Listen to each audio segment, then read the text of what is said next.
It's 3 a.m. The world is dead quiet. You're exhausted. You should be asleep. But suddenly, the fog lifts. Your brain wakes up. You feel electric. You know exactly what you need to do. Write that novel. Launch that startup. Get ripped. The vision is so vivid you can almost taste it. It feels like you've been sleepwalking for years, and you are finally waking up.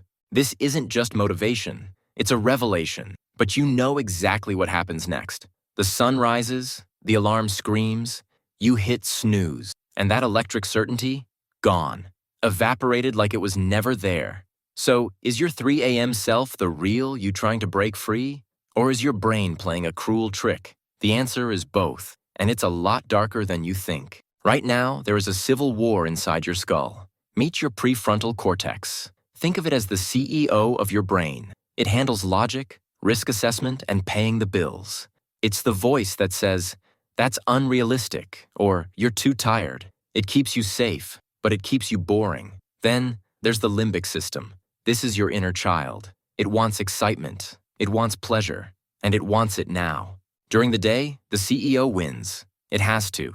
But by 3 a.m., the CEO is burnt out. Scientists call this state hypofrontality. It means the logical guard at the door has clocked out. Without the CEO to check your math, your limbic system takes the wheel. You stop calculating the effort and start mainlining the fantasy. You aren't thinking about the 10,000 hours of boring practice. You're just picturing the standing ovation.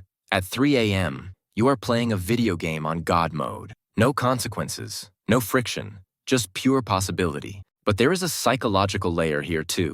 It's called revenge bedtime procrastination. Think about your day. From the moment you wake up, you are on someone else's clock. Your boss, your teachers, your family. For 16 hours, you are a secondary character in your own life. By 3 a.m., your brain refuses to sleep. Why? Because staying awake is the only control you have left. It is an act of defiance. But here is the harsh truth. It is a fake rebellion. You aren't actually taking control of your life. You are just ruining your tomorrow to pretend you own your tonight. Here is the trap.